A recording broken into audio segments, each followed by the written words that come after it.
Hai guys, ada gak sih di antara kalian yang fokusan koleksinya tuh perubahan sebuah karakter? Ngerti nggak? Contohnya kayak Gunpla ini nih. Yes, ini HG Daryl Balde, harganya 1.900 yen yang rilis di tahun 2022 dari HG Gundam The Witch from Mercury. Ngerti kan? Maksudnya ini tuh mobil suit perubahannya Guel. Aduh gimana ya bilangnya, kan Guel tuh awalnya pakai Dilanza nih yang udah kemarin saya bahas. Nah, yang barunya tuh dia pakai Daryl Balde. Kurang lebih gitulah maksudnya perubahan tuh, enggak yang basic form. Nah, itu tuh. Jadi debutnya Daryl Balde di anime tuh sangat amat cacat lah setelah Guel dipecundangi sama Aerial kan yang di episode 1 waktu pakai Dilanza. Nah, di episode 3 duel ulang tuh mereka dengan Guel yang sekarang udah pakai Daryl Balde. Bentar, balik bahas Gunpla-nya dulu nih. Jadi buat price point 1.900 yen, Daryl Balde tuh bisa dibilang cuma sedikit kali ya runnernya, kayak runner gedenya tuh cuma ada 3 biji. Dan sejujurnya ngerakit Daryl Balde tuh gampang banget, sumpah. Strukturnya simple. Kalau boleh disamain mungkin ngerakitnya tuh kayak entry grade kali ya. Beneran kayak cuma snap fit doang, tempel-tempel langsung jadi. Tapi nantilah saya liatin proses rakitnya ya. Nah, ini part runnernya Daryl Balde yang udah dibuka dari plastik. Kelihatan kan cuma ada 3 biji doang, ditambah 1 stand base, 1 clear green, sama beam saber warna ungu. Tapi memang ukuran partsnya gede-gede sih, kayak di bagian shield, weapon, terus paha dan kakinya juga itu ukurannya kan bervolume banget sih Daryl Balde ini. Ini cerita-cerita tentang fokusan koleksi ya. Jadi kalau dulu saya tuh cuma pengen koleksi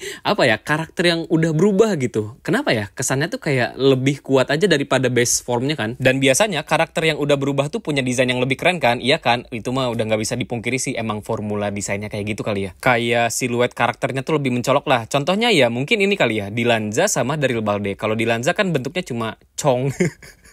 Sebuah gumpalan gitu kan, dibanding Daryl Balde yang desainnya tuh jadi lebih slick, dan kalau deskripsi orang-orang zaman sekarang tuh punya aura. Nah, kayak gitu tuh. Dan ini yang selalu jadi template juga, karakter perubahan tuh punya power yang lebih keren dan lebih catchy gitu kan. Kayak Daryl Balde ini nih, yang katanya mobil suit paling mutakhir, punyanya Jetark Heavy Machinery, dilengkapi dengan drone unit, dan dibantu dengan AI generasi 5 yang bisa decision making sesuai analisis yang ada di lapangan bla bla bla. Nah, kayak gitu. Iya kan, charmnya perubahan karakter tuh ya lebih kuat, lebih keren, lebih apa lagi, pokoknya lebih lah. Dulu tuh fokusan karakter saya ya gitu, ke karakter-karakter yang udah berubah. Contoh paling gampangnya mungkin Kamen Rider kali ya. Kamen Rider tuh saya cuma mau koleksi yang final formnya doang. Tapi mungkin seiring berjalannya waktu ya, saya sebagai manusia yang udah dapet karakter development dan tambahan wawasan, jadi bisa menerima aja kalau base form tuh emang lebih ikonik. Tapi biasanya kalau ada perubahan kayak gini tuh jadi ada sedikit penyesalan. Ya nggak bisa dipungkiri lah, kalau ada sebuah koleksian yang saya nggak suka biasanya langsung dilepas atau dijual kan. Tiba-tiba jadi tahu nih kerennya karakter itu tuh di mana. Aduh, ini salah satu penyesalan saya yang paling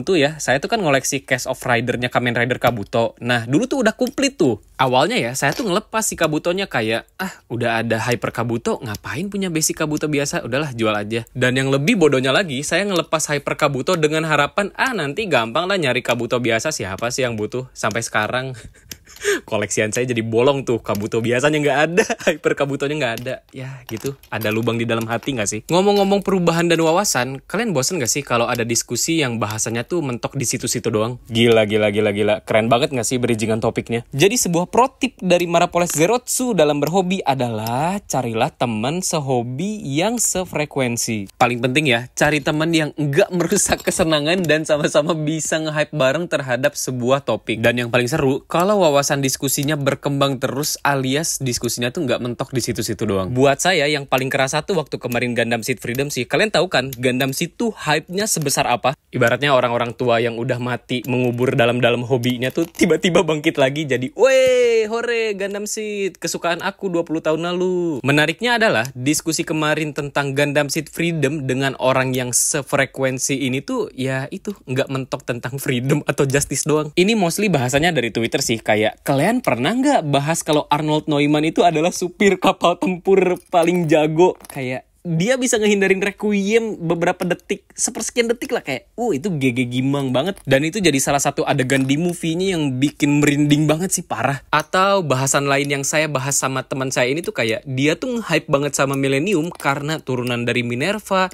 terus Tannhäuser-nya ada 4 biji, kru-nya all star semua, ditambah karakter baru Lelus Lamperuji, bukan deng, Albert Heinlein yang wah itu MVP banget sih di movie-nya. Ya pokoknya nge-hype bareng lah, nggak ada bahasan yang jelek. Lucunya Lucunya adalah, waktu bahasan kayak gini saya bikin video dan diupload ke media sosial yang view-nya lumayan gede sih, kayak puluhan ribu. Kalian tahu nggak komennya kayak gimana? Bang Racing Freedom, kenapa harganya gorengan di Indonesia? Kiranya mah top plot armor. Belasan tahun lalu aku nonton Gundam Seed Destiny, tapi sekarang aku nggak suka sama Gundam Seed Freedom. Ceritanya jelek, mobil suitnya juga jelek. Bang, nanti Gundamnya jadi gorengan nggak ya? Kalau iya, aku mau beli banyak, nanti dijualin lagi. Ini tuh yang komen ya, minimal saya lihat mereka tuh udah kuliah, kalau nggak udah bapak-bapak lah. Pokoknya beberapa video Gundam Seed Freedom yang saya upload ya dulu sebelum tayang di Indonesia, saya matiin komennya sumpah. Sorry, nggak kuat banget lihat komen yang kayak gituan. Dan as always, sebuah himbauan buat para penonton Marapoles Zerotsu, ayo dong guys, tingkatin literasi berinternetnya biar diskusinya tuh nggak mentok di situ-situ doang. Dan saya sangat amat berterima kasih nih sumpah kepada kalian ya, yang komentarnya tuh sangat amat good vibes banget lah. Antara cerita pengalaman kalian, ngasih support, atau sharing wholesome moment yang kalian punya. Tapi ini serius sih, komentar jelek tuh sangat amat meresahkan, apalagi tentang goreng-goreng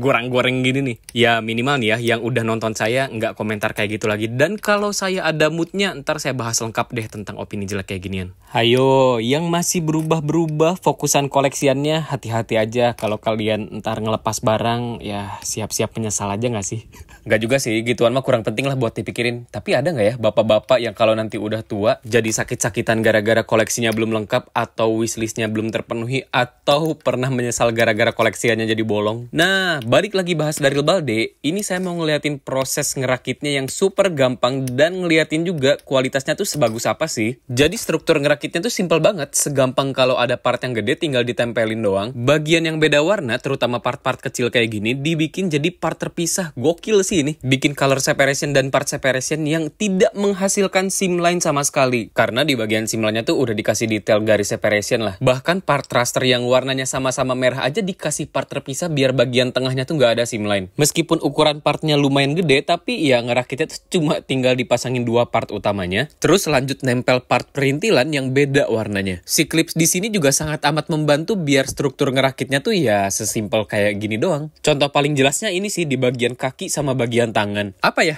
Surgawi banget lah bisa ngerakit kayak ginian tanpa effort. Nih bayangin dulu aja ya, buat kalian yang sering megang airbrush dan suka ngilangin seam line, segampang apa coba ngeripaint dari Balde yang partsnya tuh tinggal dibongkar pasang doang. Hampir 50% beban kerjaan yang biasanya makan waktu ya udah diilangin lah sama Bandai dengan part separation dan color separation yang udah bagus dari sananya. Sejak 2015 lalu Bandai bikin Ribbon 100, memang tujuan mereka tuh bikin gunplay yang mudah dirakit biar nggak kelamaan nih waktu ngerakitnya dan detailnya setara sama master grade. Dulu tuh sering banget lihat orang yang review Ribbon 100 bilang kalau ini tuh kopong jelek kayak HG. Lah, tujuannya kan emang mempersingkat waktu rakit. Kalau mau ngomong kopong dan inner frame mah, apa coba kegunaan inner frame di master grade zaman itu? Nggak ada mechanical detailnya juga. Detail hasil jadi master grade dan Ribbon 100 juga nggak timpang banget kok. Saya sih sangat amat seneng ya, prinsip kayak gitu sekarang udah diterapin ke HG. Jadi bisa mengurangi waktu perakitan dan waktu ngeripaint ya khususnya. Tanpa sedikit pun ngurangin detail dan gimmick yang udah ada dalam HG Daryl Balde ini. Nah, udah jadi nih HG Gundam The Witch from Mercury Daryl Balde. Unit kedua yang dipakai Guel Jetark sampai nanti pertengahan season 2. Meskipun cara ngerakitnya simple, tapi artikulasinya kurang lebih ya sama kayak di Lanza sih. Ya, sama-sama aja lah kualitas artikulasi mah gini-gini doang. Tapi kualitas artikulasi itu biasanya naik terus. Contohnya kayak Daryl Balde ini yang punggungnya bisa bungkuk tapi nggak ada kopong di bagian belakangnya dan pinggangnya bisa gerak ke kanan sama ke kiri. Daryl Balde ini bisa nge-recreate gimmick drone unitnya yang dipasang ke tangan kayak gini. Dan ini beam saber warna hijau tuh kan spesifikasi kalau lagi dipakai di SMK ya. Daryl Balde ini tetap nge-keep melee weaponnya yang udah saya bahas di review di Lanza kemarin. Kalau weapon yang bentukannya kayak gini tuh udah jadi ciri khasnya Guel lah. Beam Javelin ini bisa dipisah jadi dua weapon, yang pertama jadi beam anchor, terus yang kedua jadi beam kunai. Di animenya sih waktu Daryl Balde ini pertama kali tes combat, keren aja gitu ngelihat action drone-nya tuh kayak muter gitu doang tapi bisa tiba-tiba ngebelah musuh di Lanzanya. Di sini saya pakai base tambahan dari gunplay lain buat nge-recreate adegan pertama waktu Daryl Balde lagi tes combat kayak gini nih. Seri HGD Witch from Mercury itu menurut saya wajib sih punya base tambahan kayak gini, apalagi charmnya dari setiap mobile suit tuh kan konsepnya lagi funnel atau drone atau gunbeat ya. Intinya remote weapon lah yang kalau di display tuh lebih keren dengan efeknya yang kayak gini. Bisa ngeliatin pose yang lebih dinamis dan base tambahan tuh ngebantu banget lah biar gunplay ini jadi punya action yang lebih ekspresif. Dan ini dia beberapa posing keren dari Daryl Balde kayak di animenya nih waktu pertama kali dia mau nge-charge Aerial dengan pamer nih drone unitnya. Yang kemampuannya tuh setara lah sama Aerial meskipun dia pakai AI ya, nggak pakai gun format. Tapi buat saya ya, Daryl Balde kalau nggak punya gimmick kayak gini, desainnya tuh kayak jadi lebih garing aja. Gimana ya? Entar lah saya jelasin. Kalau desain gimmicknya kayak gini, ya lagi menyetarakan aja dengan Witch from Mercury yang tadi saya bilang konsep weaponnya tuh lagi fanel-fanelan lah. Buat display dengan gimmick yang megah dan wow kayak gini, ya siap-siap aja makan tempat. Ini kurang lebih dimensinya udah saya hitung. Sekitar 35 kali 35 kali 20. Bayangin aja kalau kalian punya 4 Gunpla Gundam The Witch from Mercury dan konsep displaynya mau kayak gini.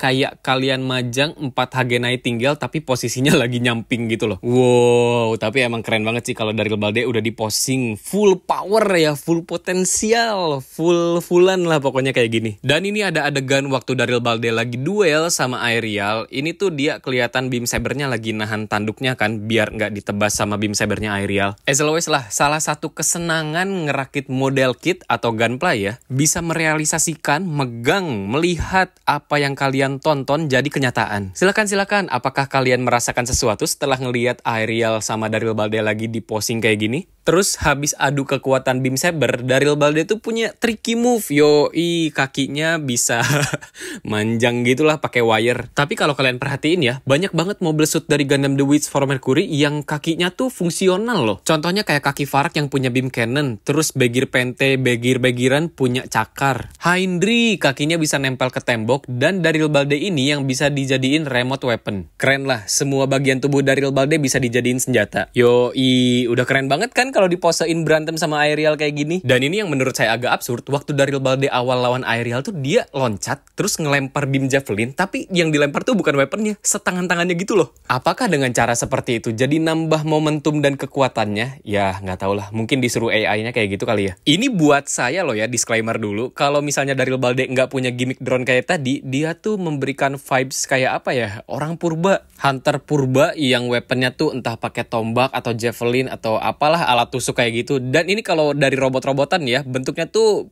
mirip banget kayak The Fallen yang dari Transformers Movie 2 itu loh. Dan yang paling mirip tuh memberikan vibes Evangelion Ichigoki. Ini side profile-nya udah Evangelion banget sih, apalagi tuh bentuk mukanya dari samping kan. Mungkin karena tanduknya juga kali ya. Dan bentuk kepala belakangnya yang bulat. Ya bolehlah Daryl Balde ini diutak-atik sesuai dengan imajinasi kalian. Dan ini side by side antara Daryl Balde dan Guels Dilanza. Nah kalau Daryl Balde ini beneran warnanya merah. Kalau misalnya Dilanza kan ya purple Dilanza nggak sih, bukan Akai Dilanza. Dan weapon melee panjang yang udah jadi trademarknya Guel Jetark. Jadi buat ngerakit Daryl Balde yang price pointnya 1.900 yen ini, saya cuma butuh waktu sekitar 35 menit doang. Itu include potong-potongin sisa gate-nya pakai cutter loh. Jadi kebayangkan proses ngerakitnya Daryl Balde ini tuh sesimpel apa. Dan yang sangat amat saya sayangkan, the cooler Daryl Balde alias perubahan Daryl Balde yang dipakai di season 2 itu dijadiin premium Bandai as always cuma bisa ngomong hedah. Padahal kalau ngomongin bentuk ya, yang itu tuh keren banget, bisa memaksimalkan desain bulky-nya Daryl Balde. Ya, disemogakan saja lah. Buat kalian yang jadi pengen jajan Daryl Balde gara-gara nonton video review ini, selamat jajan base tambahan beserta efek parts-nya, dan sediain space yang gede biar display Daryl Balde ini lebih maksimal lagi. Terima kasih banyak ya yang udah nonton video ini sampai akhir. Sampai jumpa di video berikutnya. Dadah.